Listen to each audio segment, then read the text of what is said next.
Boa noite. Hoje a gente vai começar o 6º episódio do podcast Algo em Comum, com uma novidade, que é o nosso primeiro patrocinador, o Teônio Lima, com a sua clínica Motivar Pro. O Teônio é o psicólogo ABA, responsável pela grande evolução que o João Guilherme, meu filho, tem tido nos últimos quase 6 anos, que ele vem atendendo com a sua equipe. E a gente vai entrevistar também o seu Roberto e a Zeile, minha amiga Zeile, que são os pais do Arthur, que tem síndrome de Down e está com 32 anos. Mas antes da gente começar a nossa conversa, a gente vai assistir o vídeo da Clínica Motivar.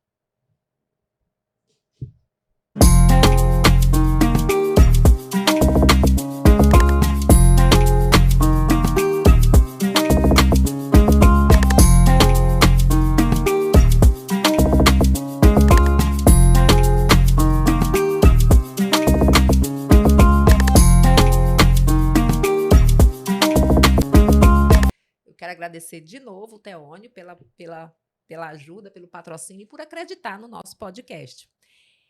Então, primeiro, é um prazer enorme receber vocês aqui, porque é um programa que é diferente, né? A gente conversar sobre nossos filhos, assim, para as pessoas, é sempre um prazer. A gente conversa entre nós, né, Zeile? Nos encontros que a gente faz, que a gente promove com os nossos filhos. Mas, assim, para as pessoas conhecerem um pouco da história de vocês, ter muita coragem. Né? E eu lhe agradeço demais, primeiro, a coragem e também por acreditar no nosso podcast, de estar aqui, de ter aceito o convite. É um prazer receber vocês aqui. Vamos começar. Bom, para nós também é um prazer estar participando aqui do 6º episódio do Algo em Comum, para falar da vida de quem? Do nosso filho, né? Nosso segundo filho. Sim. Que nasceu com síndrome de Down. Sim. E é o Arthur. Sim. E ele tem 32 anos. Sim.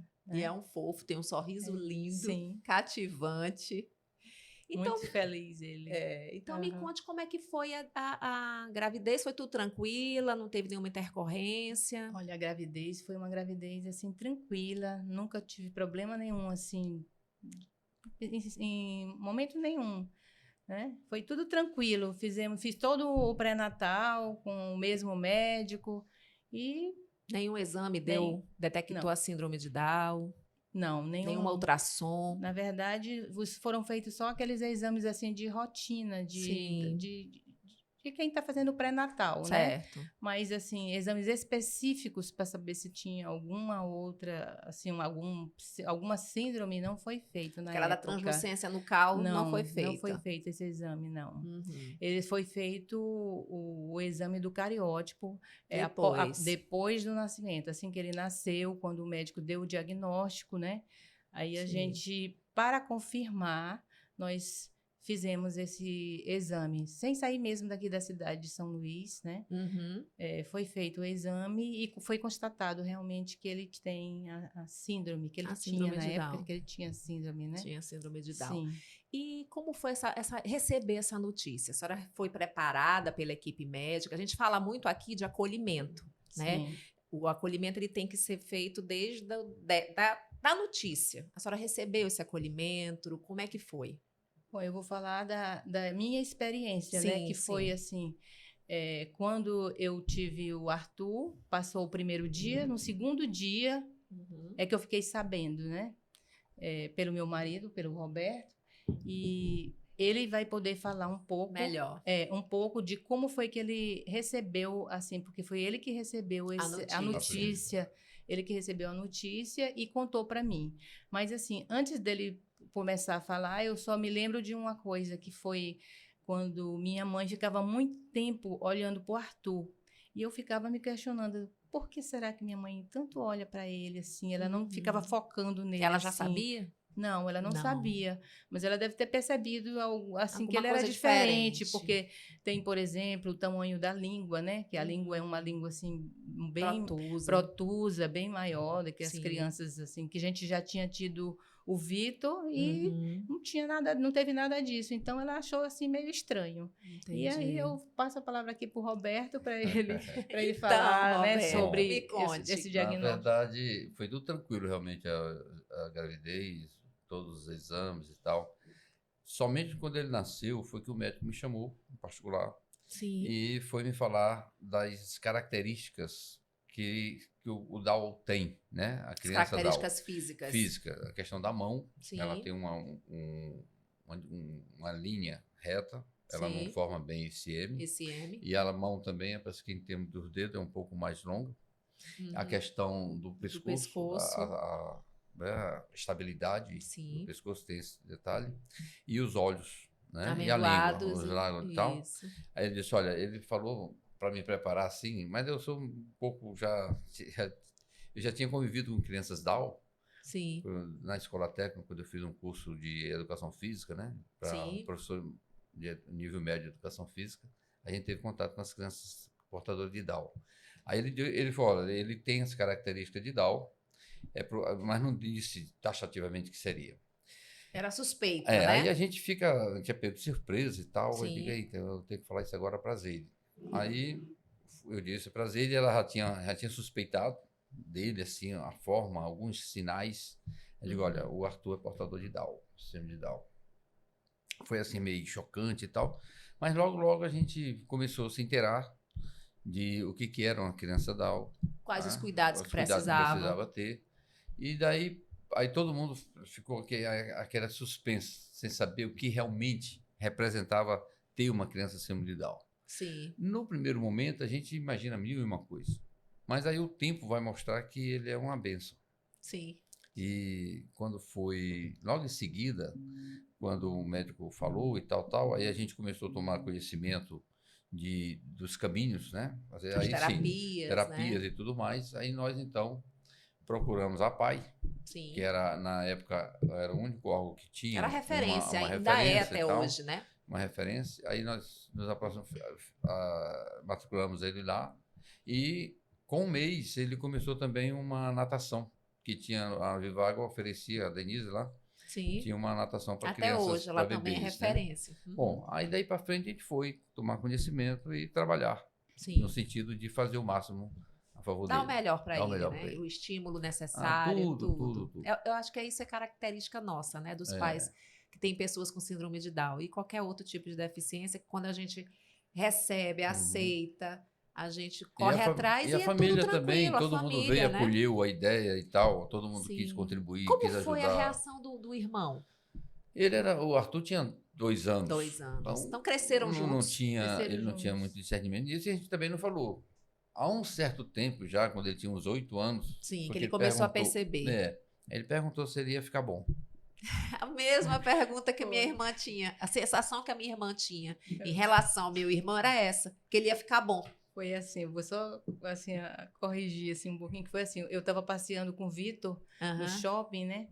E aí era Natal. Aí eu disse, meu filho, o que é que você deseja, assim, no Natal? Qual é o presente que você gostaria de ter? Ele disse, eu queria que meu irmão ficasse bom. Oh, gente. Entendeu? Pois é. Aí, só voltando aqui um pouquinho sobre, assim, como foi a minha reação, que foi diferente da dele, né? Porque quando a gente faz um pré-natal, a gente espera que tudo saia, assim, o mais perfeito possível, né? E aí...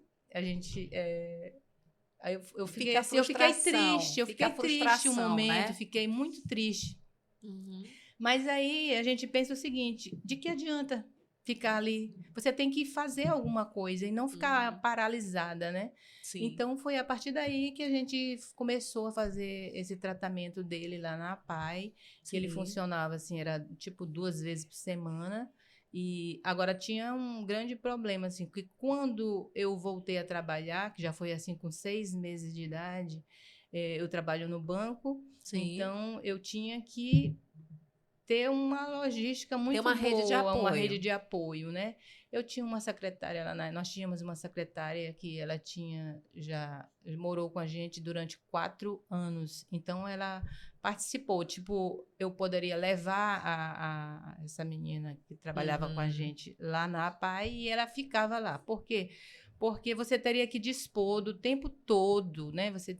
Era a manhã toda. E isso não dava para mim, porque eu atendia público, né?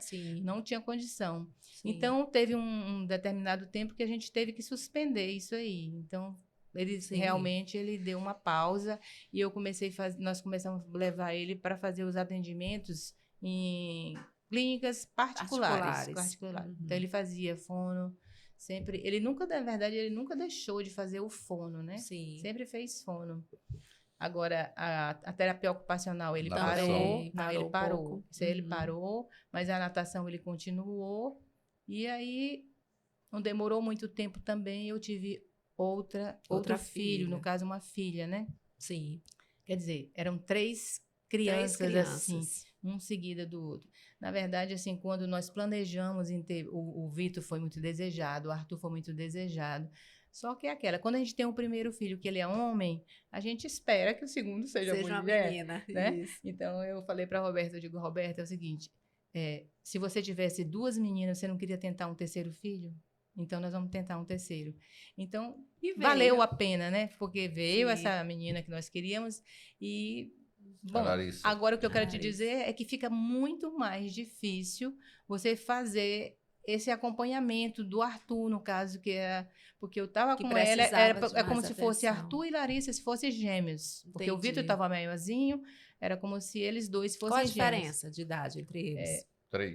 3 anos. Ele é 92, ela é 95. De 95, exatamente. 95. E com 3 anos, a gente sabe que ele não tem a idade nem física nem mental de uma criança de 3 anos, né? Ele precisava de mais cuidados, era como se ele tivesse 1 ano. Olha, ele custou a andar. Ele custou a maioria. Andar. Ele foi andar com 2 anos de idade, mais ou menos. Ele custou a ficar com o pescoço assim. Firmar o pescoço, exato. Sentar.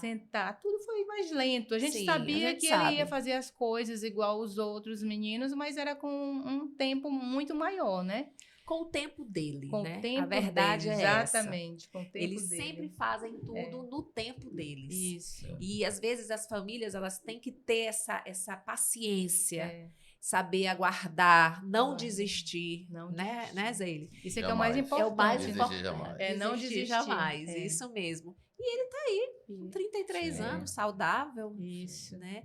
E me conte sobre uma coisa chata que existe ainda muito, que é o preconceito, né? A gente sabe que a gente luta muito ainda contra isso. Quando a gente recebeu a notícia, nossa família é muito grande. Ele tem 5 irmãos e eu tenho 5 irmãos. Então, ela é a segunda, eu sou o segundo. Ela tem 5 irmãos e nós somos 5 e uma irmã. Sim. Então, reúne... É muita gente. Também, só aí são 9 tios, né? Meu Deus. E uma tia. É muita gente. Não, 9 e uma tia.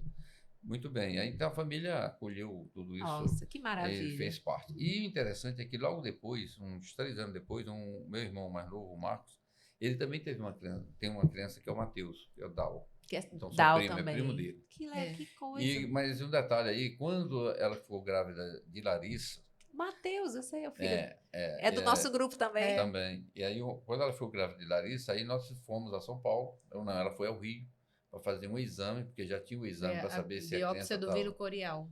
Foi feito, né? Foi feito. Então, a gente se preparou para ter uma certeza de que Larissa não seria especial. Sim, né? Sim. Porque dentro só do tempo... Constatar. Só para se preparar, na verdade, exato, né? Para vocês se prepararem para saber realmente. E é normal, porque até um mês, né? Como a gente eu tinha, a Larissa, ele tinha 31, eu tinha 32, então a gente tinha tempo ali para ter mais outro filho e tal. Sim. Mas aí, graças a Deus, Larissa veio tudo normal. E também a gente queria seguir assim, tipo... Quanto mais perto um do outro, melhor, porque era uma trabalheira única, né? Assim, todo mundo ali. Foi bom. Aí veio o Matheus, também com síndrome. Fofo. Aí pronto. Nós ficamos, eu e Marcos, fazendo um trabalho já em conjunto. Ele também foi... Sim. O caminho era sempre a pai. E o Arthur tinha a pai, tinha natação, fisioterapia... fonoaudiologia, tudo que tinha direito. Tudo então, que foi preciso. A gente foi colocando ele. Teve um período que eu pensei em botar ele no quartel, onde tinha a questão da equitação. Sim. Mas aí não foi possível, porque ele tinha muito medo de altura.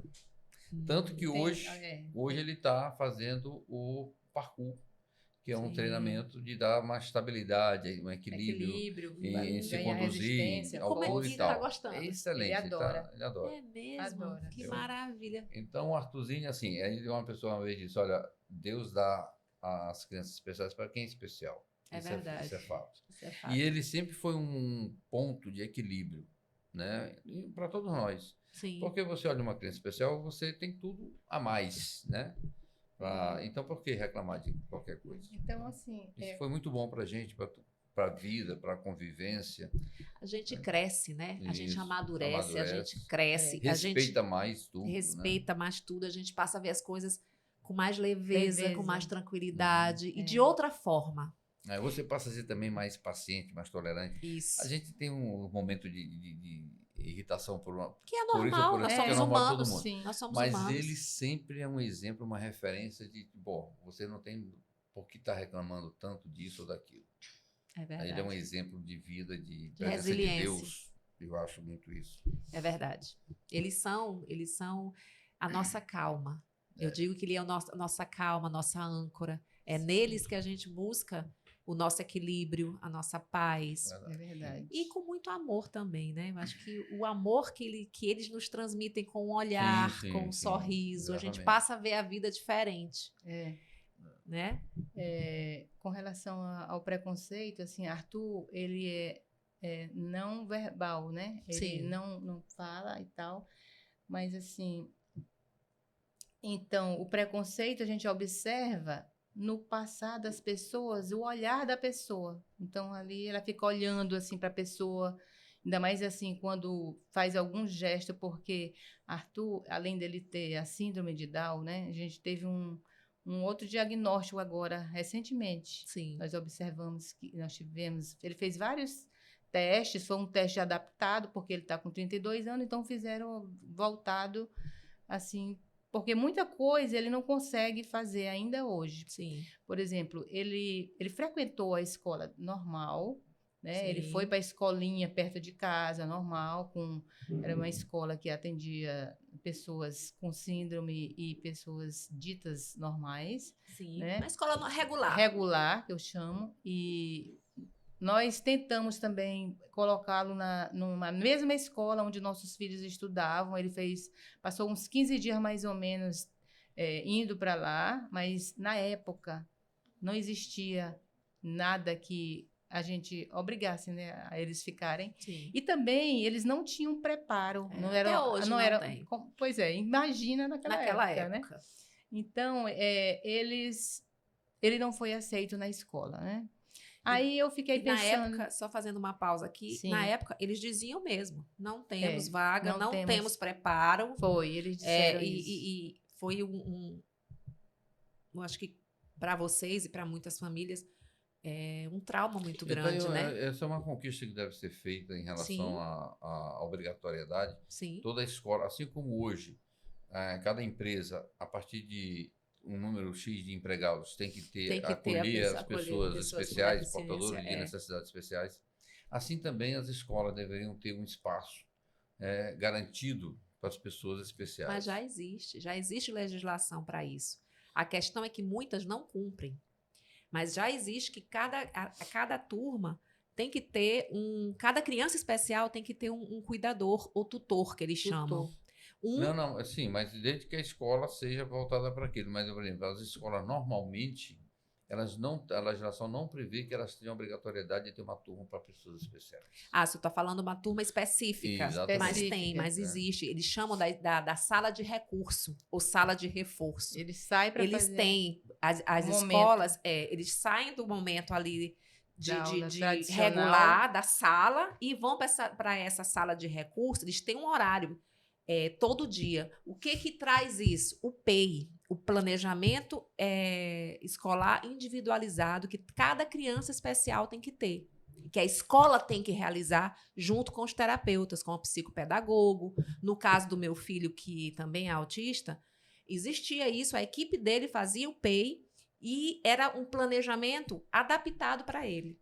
Na época do Arthur... Não existia. Pois é. Isso é uma grande evolução que a gente teve. Eu achava até, porque tinha esse projeto, realmente eu deixei de acompanhar, mas assim, Na época do Arthur, na década de 90, não tinha nada disso. Não tinha. Isso foi recente, eu acredito, João Guilherme nasceu em 2011.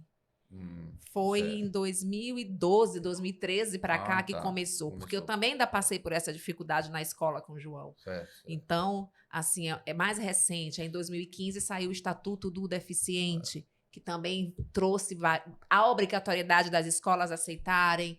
E tá crescendo. Aí nesse tá caso, evoluindo. Para o Arthur, aí eu já tinha saído dessa fase inicial, a gente já estava com ele fazendo outras atividades, outras escolas e tal, então ele já estava bem maduro, assim, vamos dizer, em termos de desenvolvimento. Sim. Porque o Arthur, na questão do intelecto, não é muito desenvolvido, mas ele faz todas as atividades. Banho, se ele veste entende, sozinho, ele é muito independente, ele né? Liga a televisão, assiste os programas dele, entendeu? Então ele tem uma certa autonomia. Ele entende, ele vai fazendo assim as coisas assim por imitação. E principalmente em relação a mim. Tipo, se eu tiro meu óculos, aí ele tira o óculos dele. Se eu me deito, aí ele se deita também. Então, ele vai sempre me imitando, né? E a senhora falou que ele teve um recente diagnóstico a senhora ia completar. Sim, ele... Aí, o que deu? Autismo, né? No final das contas, deu autismo e um déficit intelectual também, né? Sim.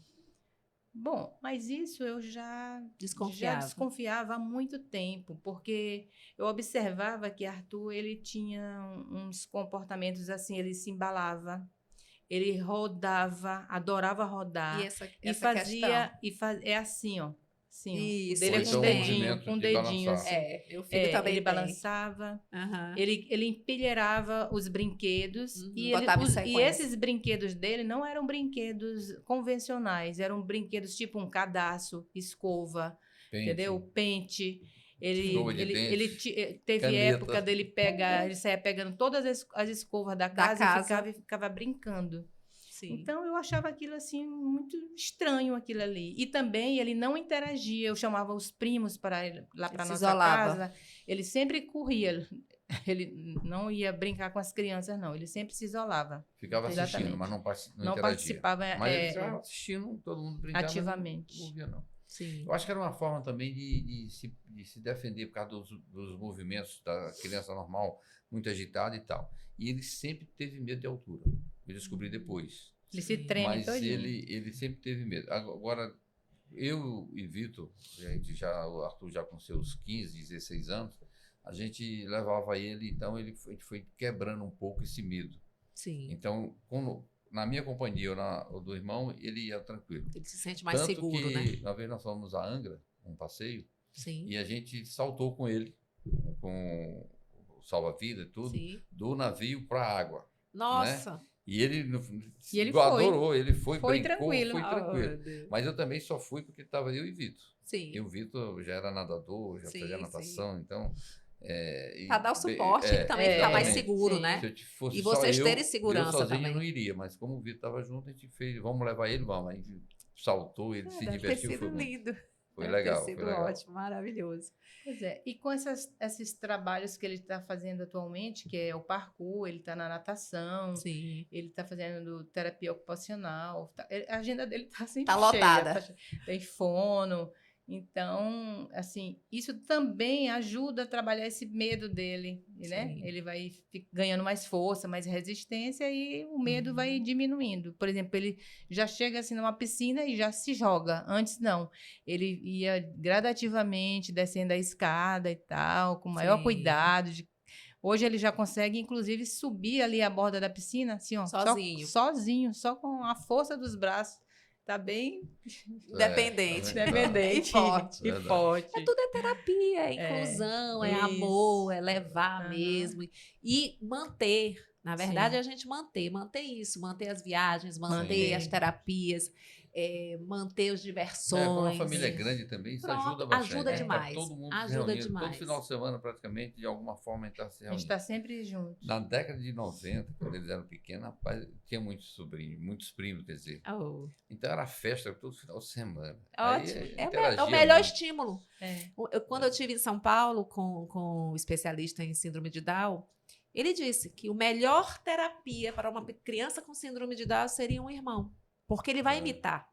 Ele imita, ele crescem juntos e vai imitando. Talvez ele não tenha, por conta do diagnóstico do autismo que fechou só agora adulto, ele não teve o acompanhamento correto. Se tivesse sido desde o começo... E também, assim... O acompanhamento para o autismo. Ele teve o acompanhamento para a síndrome de Down. Né? Mesmo assim, teve assim, um pequeno lapso, assim, por conta do meu trabalho. Sim, teve que parar. Dos filhos, assim, da rotina. Sim, eram 3 crianças. Eu tinha passou um período lá na nossa casa, que foi essa menina que eu falei inicialmente, que ela passou 4 anos lá em casa. Aí, por um determinado motivo lá, ela saiu. Então, foi uma pessoa, a cada mês era uma pessoa diferente. Ou eu não gostava, ou a pessoa não gostava. Então, foi difícil. Eu não tenho irmã, entendeu?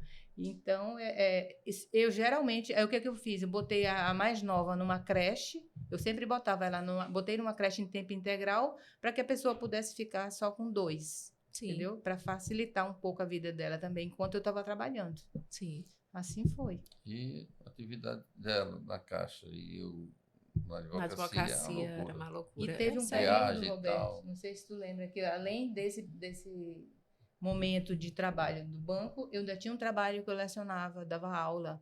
Então, à noite, eu ainda dava aula também, entendeu? Então, era muito puxado. Aí, chegou uma hora que a gente disse, não adianta, vamos cuidar nos nossos filhos. E aí, Roberto também com muita viagem, muito serviço também. Então, tinha que abrir mão. Então, eu abri mão de... A gente sempre abre, né? Sempre a mãe. Pois é. Mas foi bom, gente. Foi muito bom. Não tenho nada a reclamar. Porque tudo que a gente faz por eles vale a pena. Eu sempre também digo isso. Sim. A gente recebe, a gente vê os resultados, que como a gente estava conversando ainda agora, que ele dá um sorriso, isso enche a gente de alegria. Né? E cada conquista, cada vitória, cada socialização dele, ele é muito social, mesmo no mundinho dele, mas ele tá com vocês sempre. Eu tenho que registrar também que teve uma novela, alguns programas mostrando as pessoas assim, de dar a participação delas. Socialmente eu entendo que evoluiu bastante, as pessoas têm uma receptividade carinhosa muito maior do que antes. Sim. Né? Hoje todo mundo...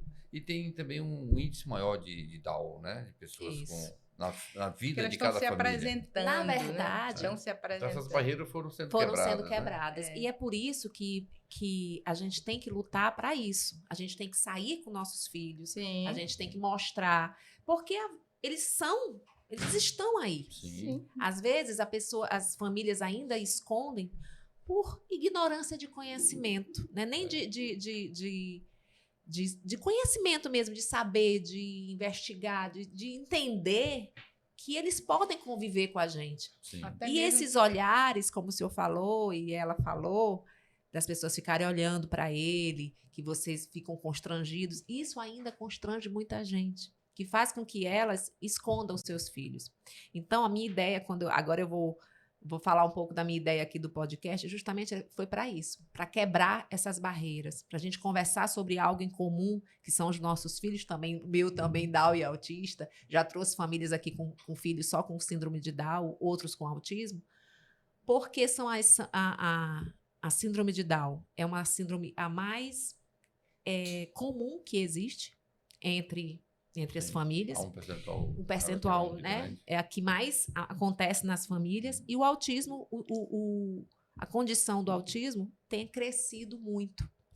Não é que esteja crescendo, a questão é que os diagnósticos estão sendo mais rápidos e estão sendo mais, como é que eu posso falar?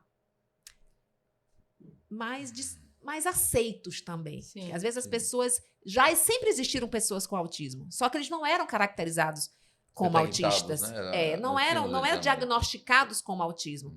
A gente sempre teve na turma, se a gente for buscar na escola, a gente sempre teve um coleguinha que era mais lento, ou um coleguinha que era bem danado, que a gente chamava esse menino, é muito danado, que eles são hiperativos. Sempre teve aquele que não gostava de socializar, que ficava na dele, que não brincava. Então, eram os autistas que a gente chamava e sofriam bullying, como lerdo, lento, corre demais, é danado demais. E que naquela época não se falava. Hoje não, falta de conhecimento. Né? E hoje a medicina evoluiu, a educação evoluiu, graças a Deus, né? Os terapeutas também estão se qualificando cada vez mais e a gente pode dar e diagnosticar como foi diagnosticado agora o Arthur, mesmo com 32 anos, mas ele nunca deixou de ser estimulado, ele está aí, está bem, está saudável, que é isso que a gente busca, né? Exatamente. A saúde para nossos filhos e que no final a gente só precisa disso aqui, ó. Desse sorriso e da felicidade dele, com né? Certeza. E a nossa também. Sim. E eu queria, a gente já está quase encerrando, eu queria que vocês deixassem a mensagem. Qual a mensagem, Zéile, como mãe e o Roberto como pai, que vocês deixam? A mensagem que eu deixo é o seguinte, você nunca deve desistir do seu filho. Nunca. Se você não começou um tratamento no tempo adequado, tudo bem. Comece agora. Vá. Faça, isso. Mas não desista do seu filho, né? Isso. Eu acho que é por aí. É isso mesmo. E hoje a consciência, a informação hoje está muito acessível, né? Então, você hoje pesquisa rapidamente aqui na net, na internet. As informações são mais online. E, assim, o que você puder fazer, faça. Não deixe para depois. Né? Ofereça o máximo para que ele seja estimulado, seja participativo. Tem as limitações, mas todo dia ele dá uma lição positiva para a gente. Cada dia um aprendizado, né? Eles aprendem, nós também aprendemos. Até pelo silêncio, até pelo olhar, ele já diz muito, porque às vezes ele não consegue falar. Então, os gestos, a forma de dizer... A expressão corporal e o olhar. É a forma de comunicação dele. É excelente. Então, a criança especial... ela faz parte da vida e contagia todos pelo amor que ela representa em todos os momentos. Que lindo! Amei vocês aqui. Muito obrigada. Uma mensagem linda. Nós é que agradecemos. Aprendi aqui muita coisa. Eu acredito que quem nos acompanha também aprendeu. Nossa, foi uma lição de vida mesmo. O Arthurzinho é esse show de bola aí. Ele é lindo, lindo, lindo. Muito obrigada. Muito obrigada. Foi um prazer receber vocês aqui. Sucesso aí para você aí nas próximas apresentações. Você já está coberta de sucesso. Obrigada. E só essa informação de levar à sociedade experiências sobre pessoas especiais já é uma grande vitória. É uma missão, né? A nossa missão é essa. E muito obrigada. Muito obrigada mesmo. E a gente vai encerrando por aqui. Espero que vocês tenham gostado. Curtam, comentem, compartilhem. E até o próximo episódio. Muito obrigada. Boa noite.